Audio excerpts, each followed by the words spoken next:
Hey, how's everybody doing out there? Steve Rosen here, your masterful storyteller. I hope you're all doing good. I hope you're feeling good, standing tall and breathing deeply if you can. Firstly, I wanted to say thank you. Thank you so much for digging on all the interviews I've been putting up. I know that the Van Halen interviews I've been putting up have been resonating with you guys, and touching a lot of you, and that in turn touches me and makes me feel good. So thanks so much for that.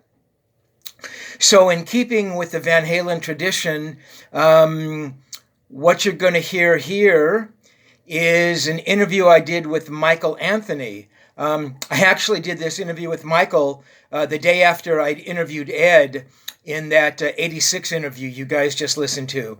So that interview with Ed was from May 9th. This is from May 10th in Detroit. And I sat down with Mike for a pretty long conversation. So this is the first time we're going to do a two-parter.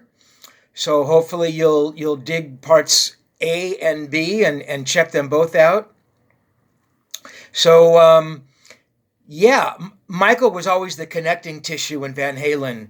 He was sort of that lone voice in the wilderness when things would get crazy between Ed and Dave, or Al and Dave, or Dave and Al, or Dave and Ed, or Al and Ed, etc., etc. Mike was always sort of, the calming influence. He was kind of the glue that kept us all together. Mike was also one of the most affable and just nicest guys you'd ever want to meet. He loved the band, and he was always, he always gave everything he had to that band.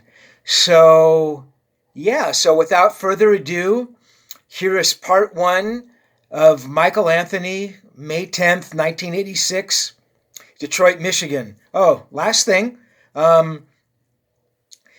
This was actually an interview I did with Michael for the book that I was writing at the time on Edward, his authorized biography.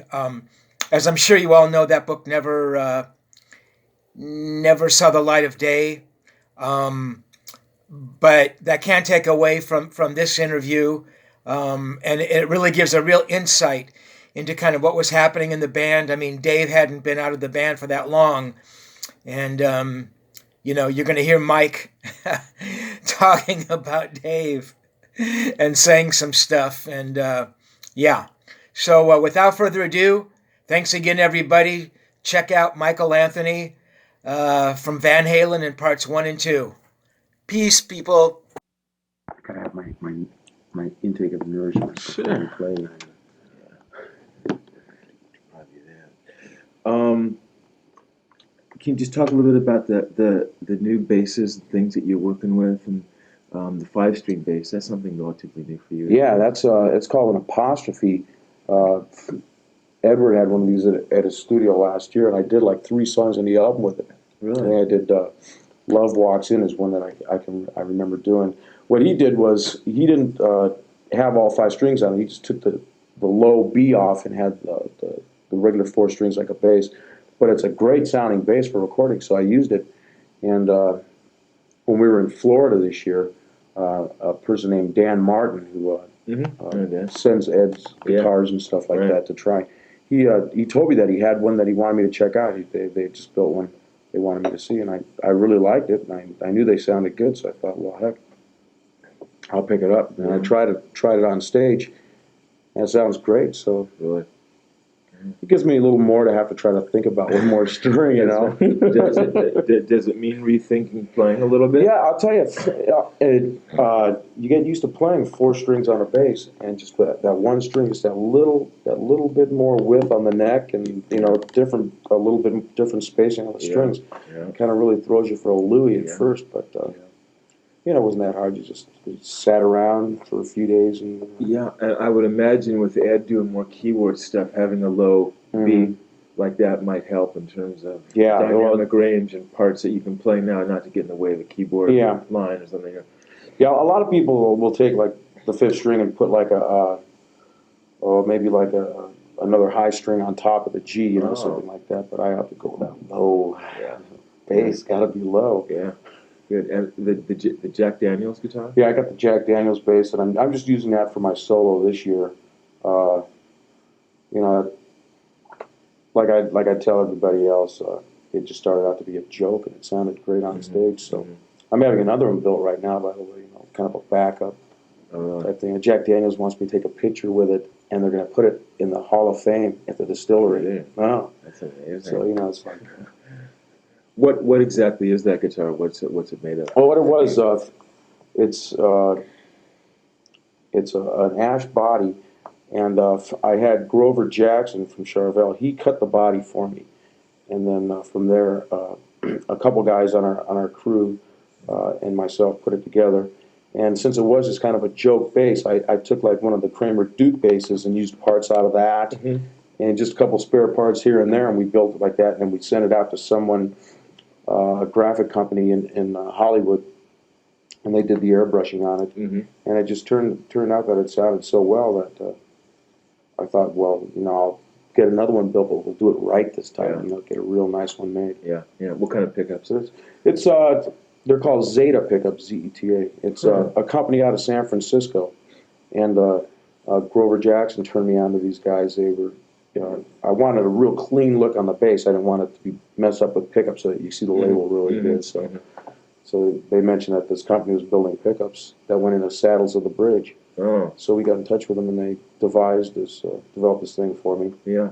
And worked out real good. It's kind of odd. You got to play a lot different because since it is right on the bridge, or is actually the bridge, what it is, the center part of the bridge is the pickup. It's like wedged right into the bridge itself. Is it like those crystal pickups or something? Or? Yeah, kind of. It's you have the bridge, and then a little let's say like you take a little sliver and cut it right out of the middle of the bridge, and you just drop that the pickup right in there, and then they drill through the bridge itself for the contact. And one thing though, it picks up everything. I mean, you breathe on your strings, and you can hear it come through. So you got to like the positioning where you play has got to just kind of So for a solo, it would be good then. Yeah, because there's a couple different things that I do with harmonics, just kind of like picking a note and running my hand up and down the neck, and they come out really well. But then again, you got to kind of be real careful because it's real easy to make it really sound twangy or something like that. Yeah. Speaking of harmonics, I mean, has Ed ever shown you anything in terms of harmonics? Oh, yeah. Maybe tried this kind of an attack? Or... Oh yeah. Ed all the time, especially like when we're in the studio, we're trying different things. Ed'll, if he discovers something he's doing on guitar, I'll either ask him, I'll look at what he's doing, I'll go, hey, that's kind of neat, what are you doing there? And you know, he'll pick up a bass and show me what he's doing, you know. And it helps a lot. It helps a bit live. Live, it's kind of hard. I got to like really be the anchor live, though, you know. Yeah. Especially playing with the Halen brothers, you know. It's like different bands. Some bands, the drummer will be the anchor. Other bands, you know, it's someone else. Right. This kind of band, it's it's got to be me. That's how you see your. And you know, it's really easy to go off and be like a Billy Sheehan or someone like that, you know. But obviously, something like that would not work at all in our band. No. And personally, I don't really consider that kind of style of playing bass playing. I grew up listening to a lot of blues basses, you know, a lot of like Electric Flag, Harvey Brooks, session people like that. Really? And that's to me, that was like, just feeling that one note, feeling the bottom coming off that one note is, And sure, there are spots where you get to, go off and, do a few little things, but I mean, it's not that I'm frustrated or anything like that. I'm really happy. Yeah. What amps are you using, Mike? This year I'm endorsing Mesa Boogie. They designed a special amp for me. I've been using SVTs before, Really? And so I gave them one of my SVTs. I had them all modified for effects in and out and a couple different power changes. And they came up with an amp that would give me basically what I wanted, like the same SVT type of characteristics. But I like the Mesa Boogie in this fact that it doesn't clip like the SVTs. The SVTs are just a power amp. I mean, the EQ on them is kind of for shit. And the Mesa's got the 5-band graphic, which is a really nice thing. Plus, you can crank them up loud, and they don't distort like the SVT. So they approached me last year when we were in LA, and I worked with them a lot, and they came up with this amp, and it sounds great. So I'm using all that stuff live. I went to their cabinets too, try to view their cabinets out, made a couple different speaker changes. They have an EV speaker that they're winding special for me, a little heavier, and it sounds really good. It's a real efficient speaker. I don't have to use like 15s and 12s or stuff like that. Just the one speaker works real good. What do you use in the studio? What did you use on the last album? On the last album, I also used the Mesa stuff. I used one. It was a D180 Mesa head that I used with a 215 bottom, and it's like we don't always take the sound right out of the amp, because what we do is we run the amp sound, which is the speaker sound. We take a direct coming right out of the amp head itself, and then we take another direct coming right out of my bass. So we kind of like have 3 different mixes to choose from, and on certain songs, maybe the amp will sound a little bit better. Something else, maybe the bass sounds a little bit better, and it works the best that way. That way, you're not just kind of like stuck with one sound and then try to fit it into every song. What was the bass that you used on the record? The bass I actually used on the record was a bass that Schecter built for me. I'm all over the place now. I'll tell you, I got all kinds of different people. Well, of course, you attain a certain status, and everybody wants you to endorse their stuff and use their stuff. So Schecter gave me this bass at the end of our tour last year. It's I don't know what model it is. It's kind of like a jazz body style with 2 pickups in it, and it sounds really good. I use that on most of the album, and then, like I said earlier, I use the apostrophe bass on a few of the songs also. Right. What did you use on the previous albums? I used my Yamaha 2000 that was also given to me by Yamaha, and it's kind of like I bring a whole bunch of basses in, and some work better than others on different stuff. I'm not the kind of bass player that, like, I've got my one baby. I mean, in some, live, I do have a bass or 2 that, because I'm playing that really often live. But in the studio, I try to go for a sound too, for good sound. And if it doesn't necessarily sound good on a song, Ed has millions of basses laying around there too. Maybe one of his Steinbergers will sound good, so I'll pick that up and play that on a song. Yeah. Generally, what kind of a sound do you like to hear from your bass, though, on a record? Well, that's kind of hard.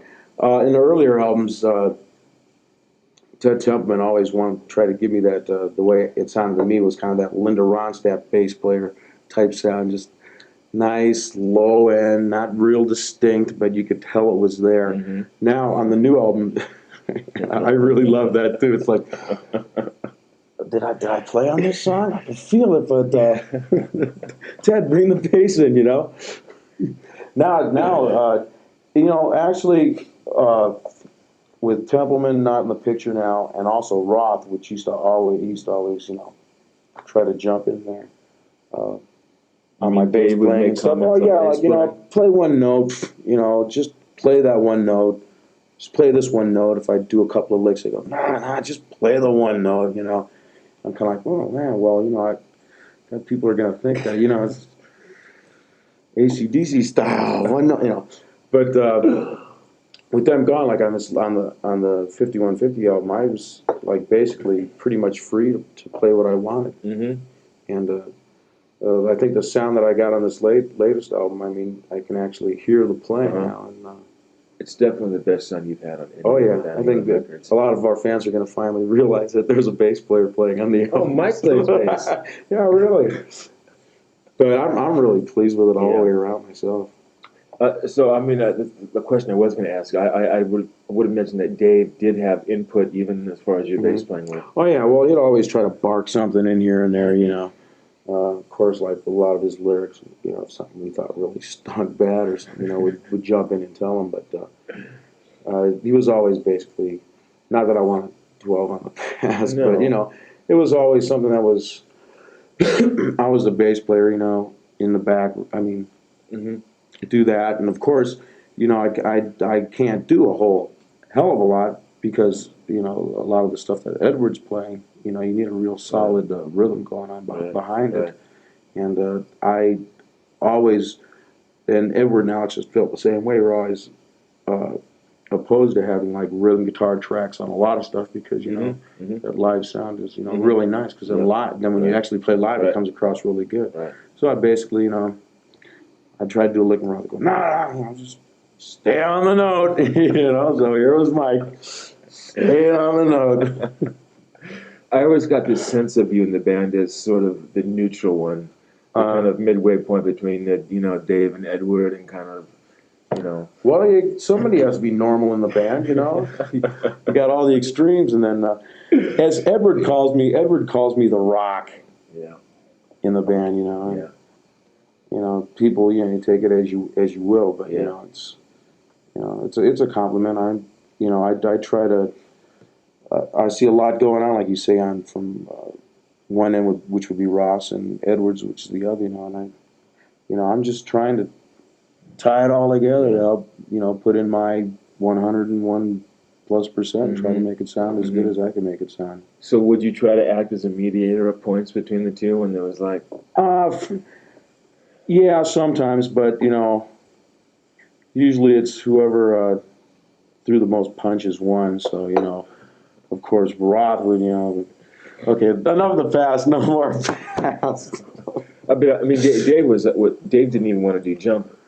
No, when he first started, he he was like, keyboards in our band? No way. In fact, when in the early years of the band, I had sideburns that went down lower than the bottom of my ear, and he used to get on my case about that.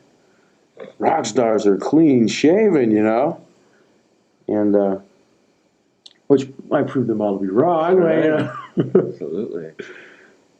But actually, with him out of the band, it just it gave more of an input with the rest of us in the band also, and so like it transcends on into the live show too, because it's like more of 4 people playing in the band now than the Dave Roth Comedy Hour, with his backup band. What is the arrangement in terms of songwriting? What is your input into the song? Well, how does that kind of happen? For the most part, like Edward comes up with the riffs and stuff, and Sammy was doing like 99.9 of the lyrics.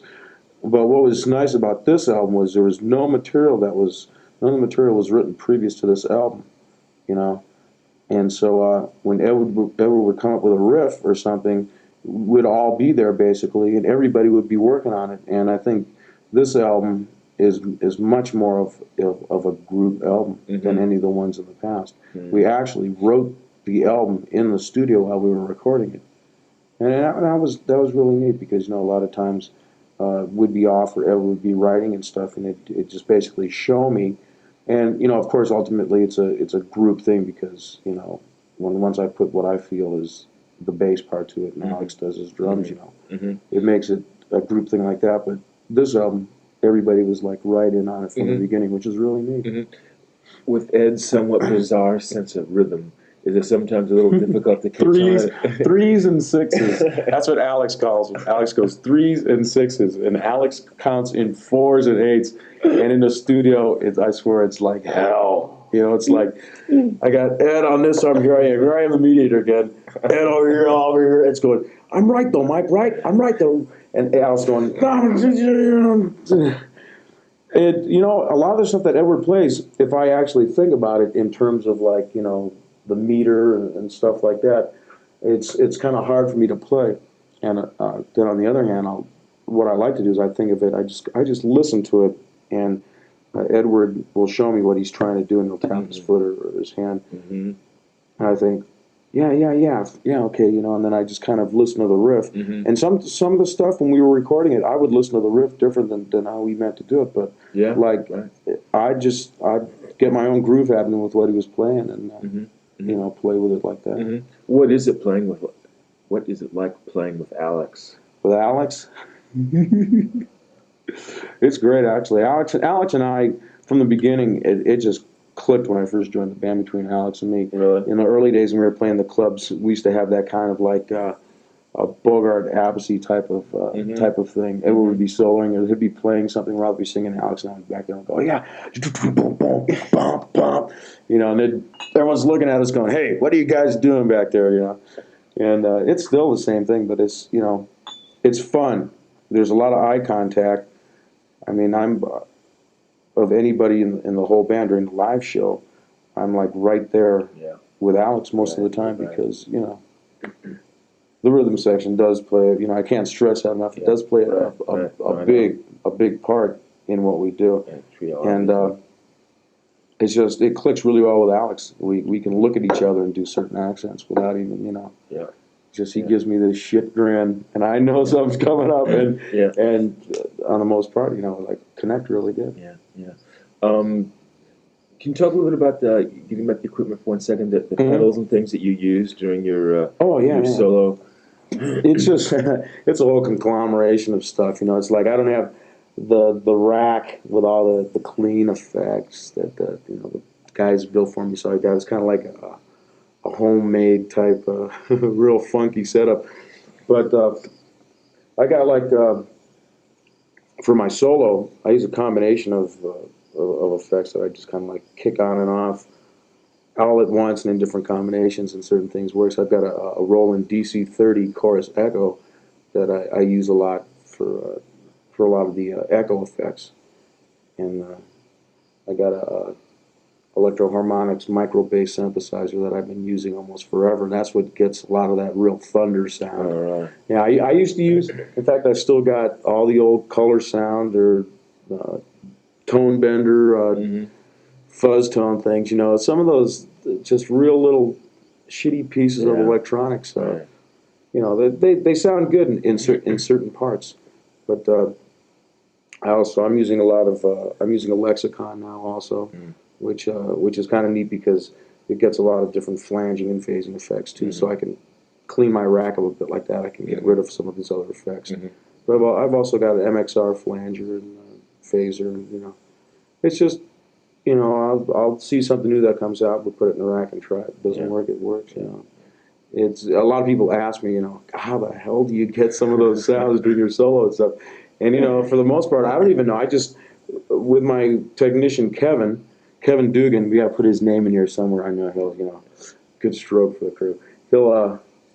Him and I will work together, and we just do different combinations of stuff. I don't really believe in pedal boards myself because I'm singing so much during the live show that whenever I can get away from the mic, I just gotta go. So for the most part, for the effects, we have like little signals or little cues for my technician to hit a certain.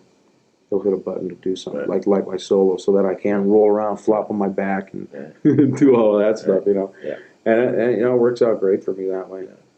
You use a pick when you play? Yeah, I'm probably about 75% fingers and 25% pick. There's certain songs that you do where like, a good example would be Ain't Talking About Love during the solo, where I'm doing like little chording type stuff, where it's a lot, you want a little bit more attack, a little more punch, so I use a pick on stuff like that. This is the first album that we've done, 5150, where I use my fingers on the whole album. Really? That there again, it's like you're using different basses or whatever, sometimes, the different sound. And a lot of it you can get by just, where you pick the bass with your fingers, if you're towards the bridge or in the front. But, also live, it's got to be a little bit brighter at certain times because bass is a real fucked instrument sounding live if you're not really on top of it. Right. What kind of pick do you use, Mike? I use Seymour Dunlap's. I use Dunlap's. Which do you know the logo? No, the thickness? Yeah. 98s. 0.98. The wine. I've been using Dunlap picks for about 5 years now. Really? What kind of strings? Rotosounds. Yeah. But of course, I've been using those forever. Yeah. That's That's a big part of your sound. Oh yeah. I've tried, like everybody gives you the instruments to try. Everybody gives you their strings. I've tried flat one. I used to play flat one strings in the early days in this band, and mostly because I'd never had enough money. My frets would be like, I don't have the money to be replacing frets or having fret jobs done on my bass and stuff. At a certain point, it was like, well, you either got to go for the sound. I mean, I decided I might as well go for that and, make do with, frets wearing out and stuff like that. So that's when I actually switched to the Roto round ones. I was using their flat ones for a while, but there's no other string that I would use now. Yeah. What was Mick Jones like? Right? Real easy to work with, a real gentleman. The first day he came in the studio, I was like really nervous because I had heard from different people that he was really a stickler for perfection, and that a lot of times, since in the most part I would be working with him in a singing capacity because just about all the tracks were laid down before Mick even entered the scene. Just between us and Don Landy, we did most of the tracks. And Mick came in, and I thought, oh, God. Because I heard that a lot of times he would have Lou Gramm sing note by note, so, but, and sometimes, he does really strive for perfection. I think one of the only things that we really had to get across to Mick was that we need an edge. Sometimes if it's not perfect, if the performance is there, you go with it because we don't want to be like, we're not a real perfect sounding band. We like it the sound to be a little rough, Right, we're not like a foreigner. Yeah, we want a little bit of an edge to it. If you hear a little mistake or bloop there, it's like, wow, they're human. But he was really easy to work with, really comfortable in the studio. Did he suggest vocal parts? Ed Oh, yeah. also mentioned that Ed had a lot to do with the vocals. Oh too, yeah. He would suggest a lot. Let's say a certain day, Sammy and I would be doing singing, and he'd have like a little rolling keyboard or something that he'd have in the control room, and if something wasn't working, we'd all sit around that and he'd tap out certain notes, and he actually got out in the studio and would do some singing with us. Really? If we thought, well, let's try this part, but we want to hear what they sound like all together. Mick would come out in the studio and sing a part with us. He's not on the album, though. Yeah, he is on the album somewhere. Really? Interesting. Reveal it. No, I can't do that. Mostly because I can't remember right off. Gosh, where was it? It's not in Dreams, is it? No.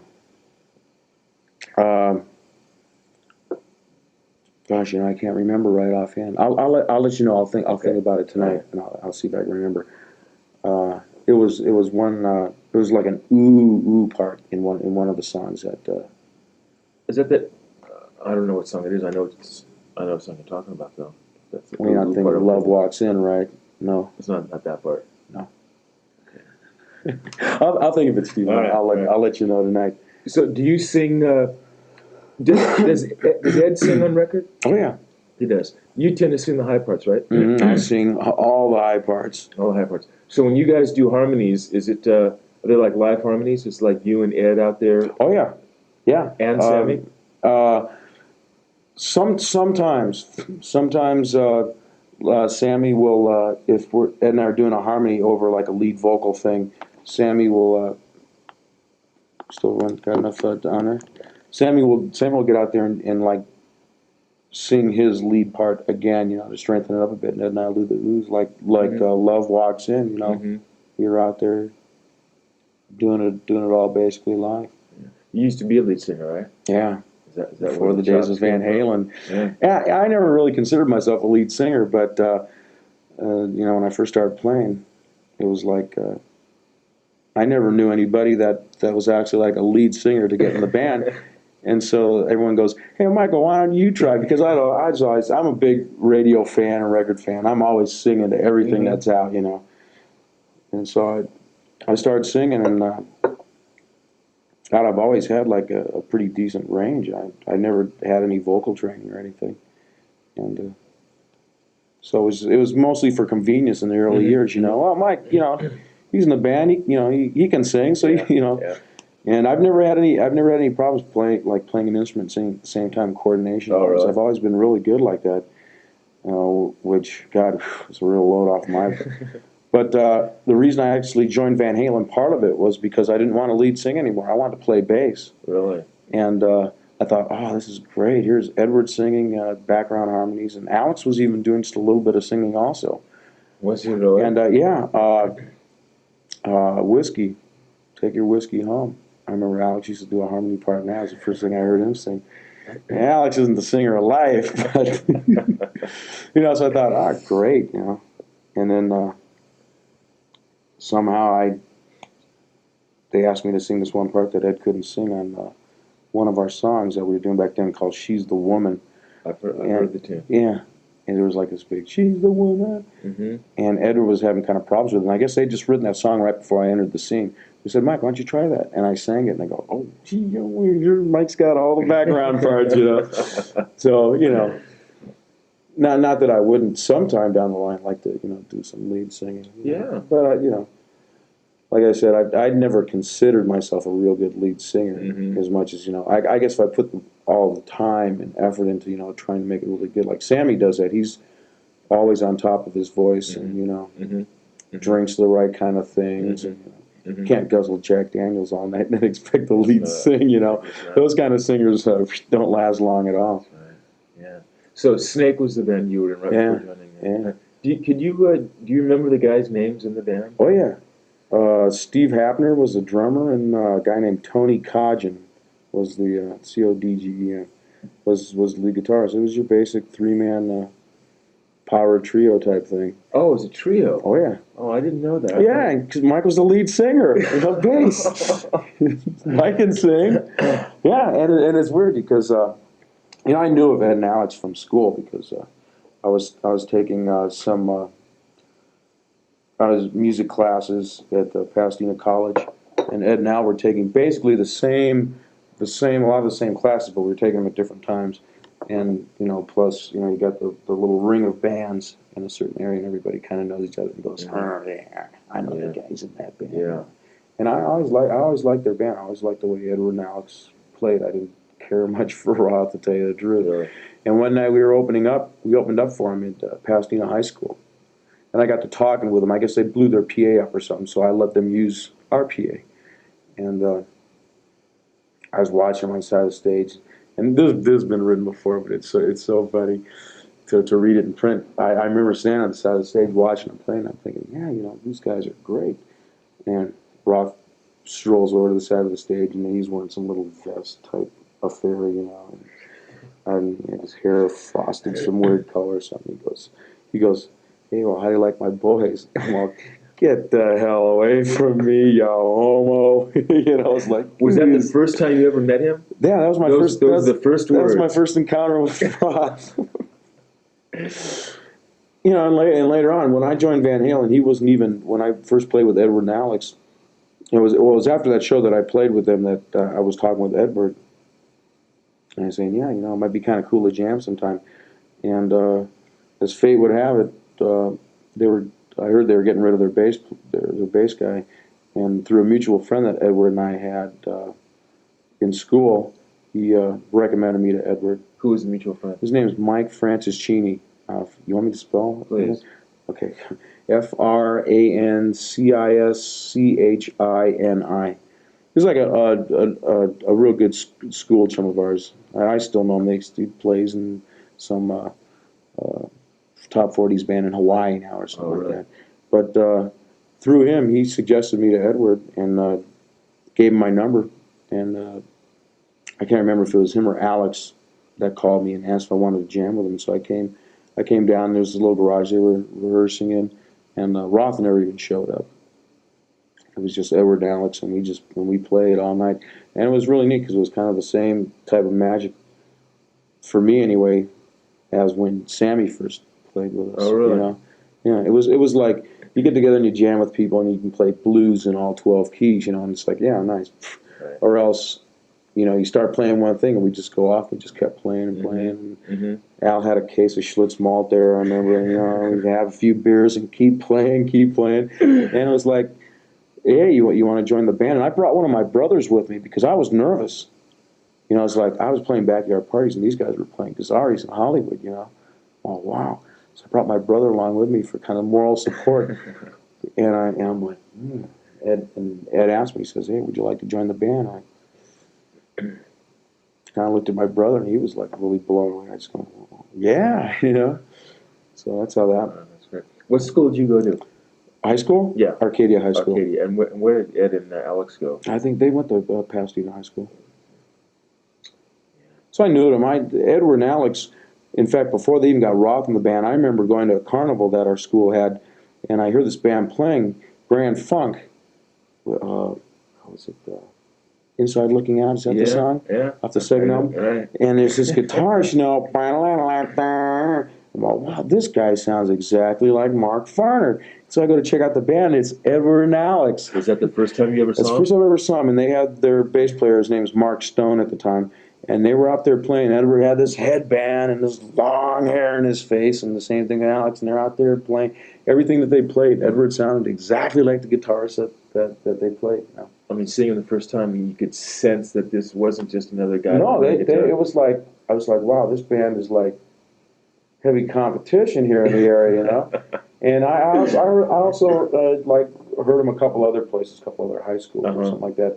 But I was always amazed that Edward, it was like back in that time, if you play something like that and sound like that, like that band, it was like, wow, these guys are really happening. They were just the trio? Yeah, and Edward was lead singing. Was he? Yeah. All kinds of lead singers in this band. But they weren't called Van Halen, were they? No, I believe at the time they were called Mammoth. Mammoth.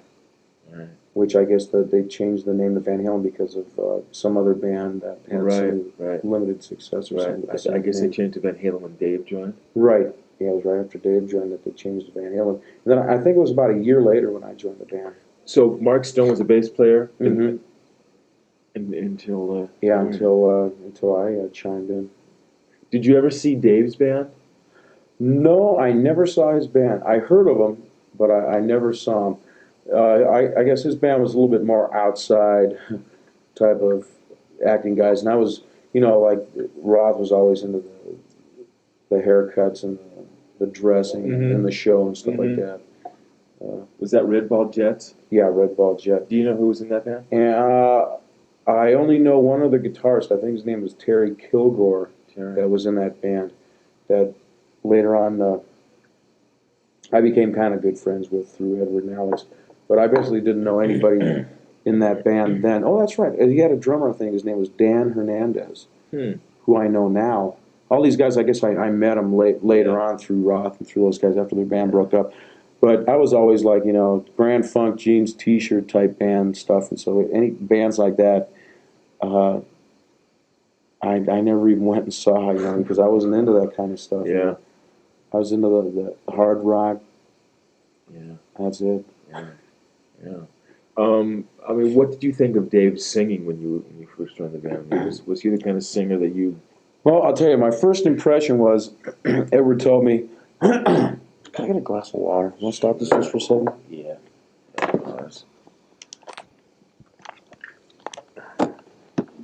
The first thing, when I first joined this band, I remember this was the first big impression that really stayed with me, was, I went to the first rehearsal, and it was like, Edward turns to me, and I go to tune up, and Edward goes, no, well, we tuned down to, my E string, I had to tune it down so low. A lot of the riffs that Ed was coming up with, a lot of their stuff, is a lot of, with an open A suspended chord type riff, and enable for Roth to sing to that, he had to tune his guitar down, and I looked at my bass, I tuned down, and I took the string, I went, oh man, I can see major problems developing here, and I had to raise my action, heavier strings, and actually, after a while, look for basses so I could tune down that low, and it was a big pain in the ass, and that was the one thing, I went, wow, this guy, can't he sing a little bit higher, and he, I don't know, I never really considered him a good singer by singing standards, great showman, great actor, great comedian. You know, that was his forte. But you know, as a singer, I mean, live, I sang more than he did. You know. Really? Yeah. I sang a lot of his parts that he didn't want to sing, or you know, I'd be too busy.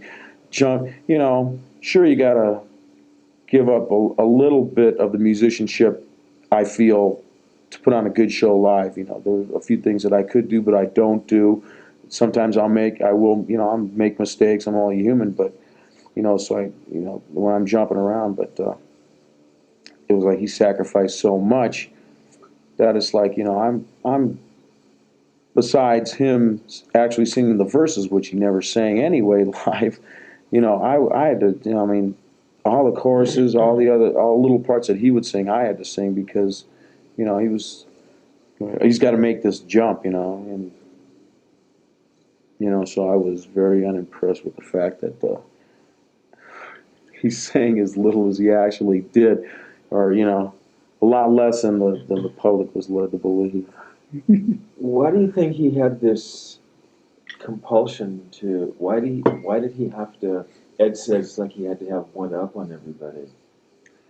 I don't know. I think partly because of his lack of being an actual singer musician.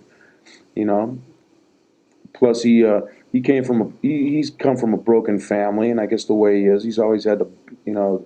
My impression was, you know, he's always had to buy his friends and stuff like that. You know, a lot of people that were close to him that worked on our crew and stuff.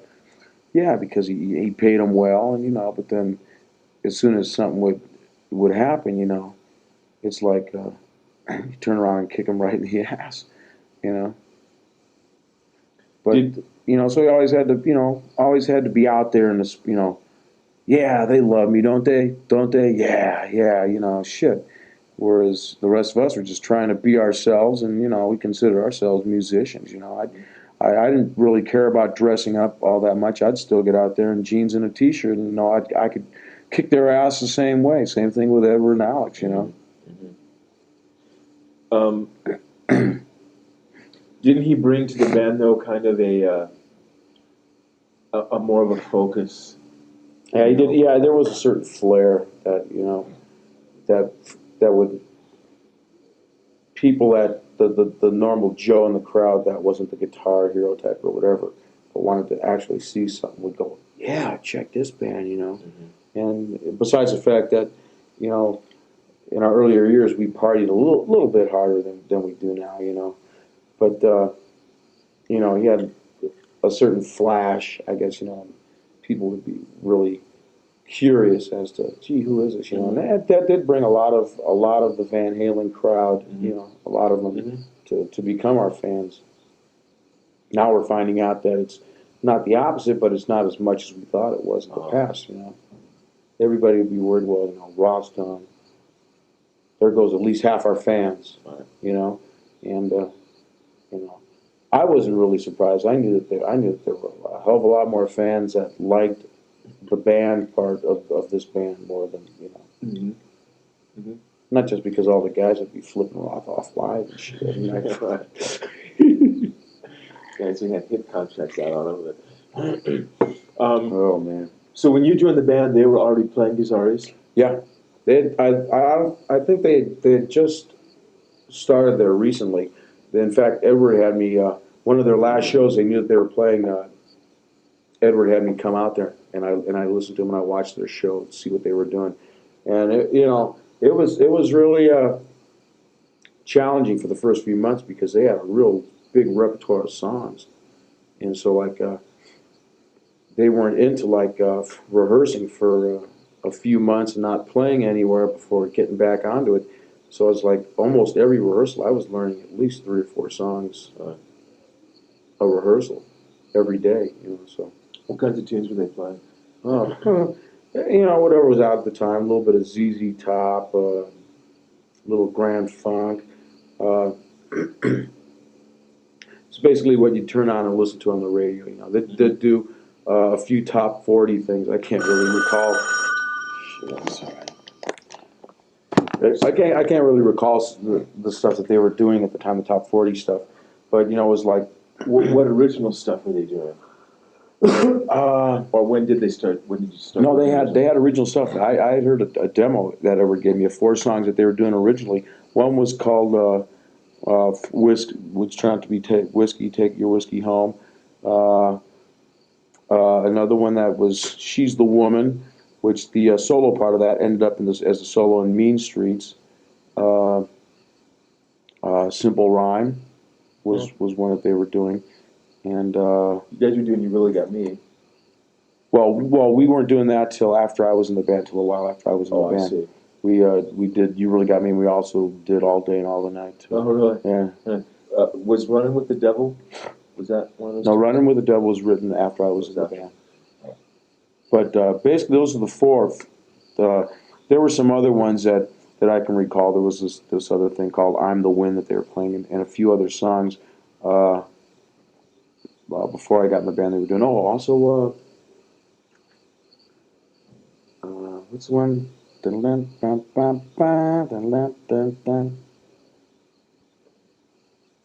of Love. Out of Love. Out of Love that they were doing. I don't know what it was called back then. They were doing that one.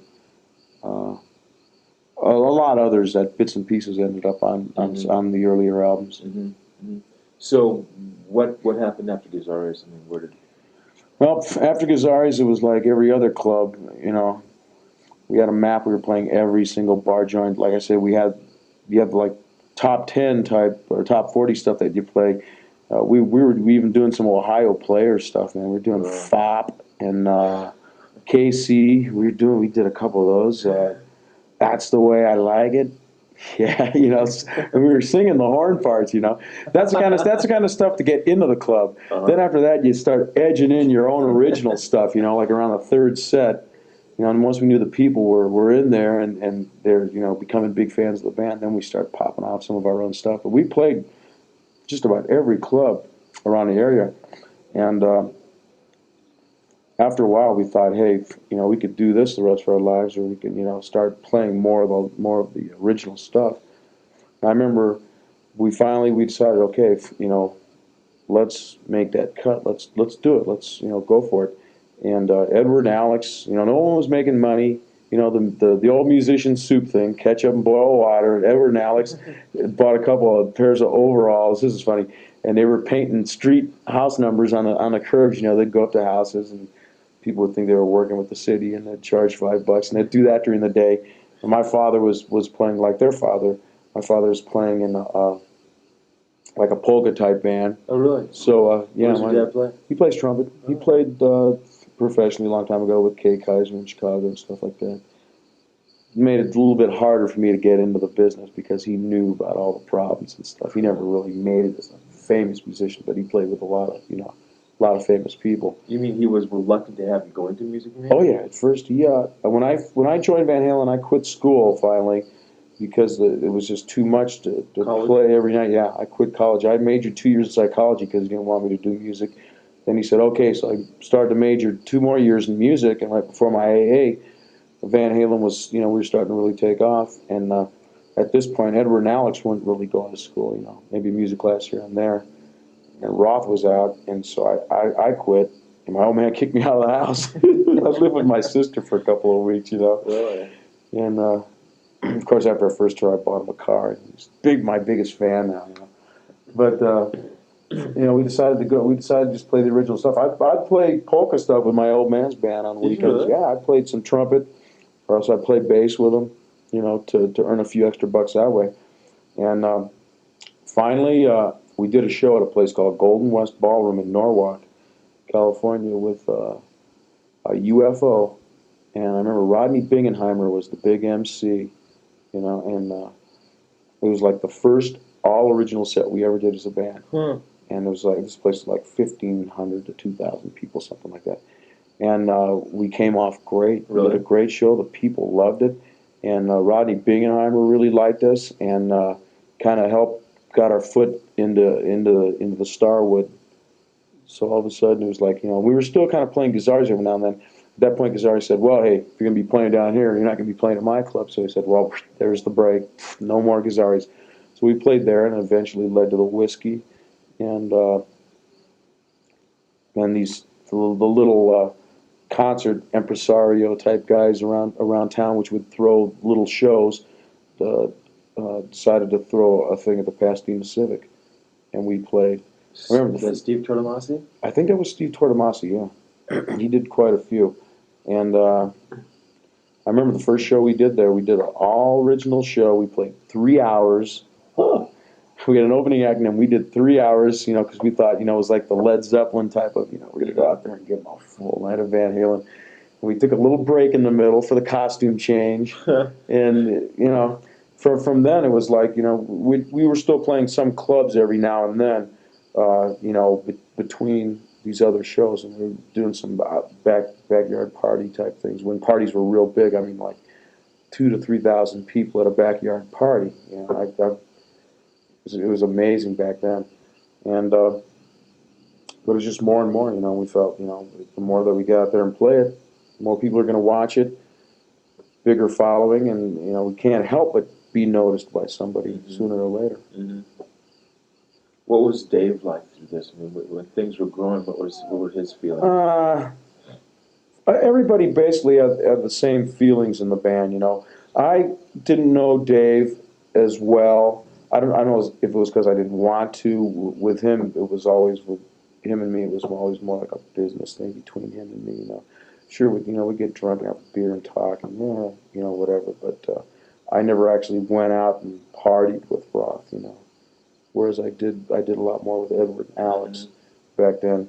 But everybody wanted the same thing back then. We were just real hungry for it. Roth would find the gigs and be the charmer and take our picture around or our tape or whatever, and then Alex would be the guy like, well, we want 125 a night, or we're not going to do it. It was kind of like that. And Edward and Alex, or Edward and I were kind of like, just Alex and Dave were more of the like business, getting the gigs and stuff. Mm-hmm. But back then it was, everybody wanted the same thing. So how did you meet up when you were signed from the Starwood? Was Marshall Burrow managing you then, or did that come after? I don't know. I think Marshall Burrow was in the scene there somewhere.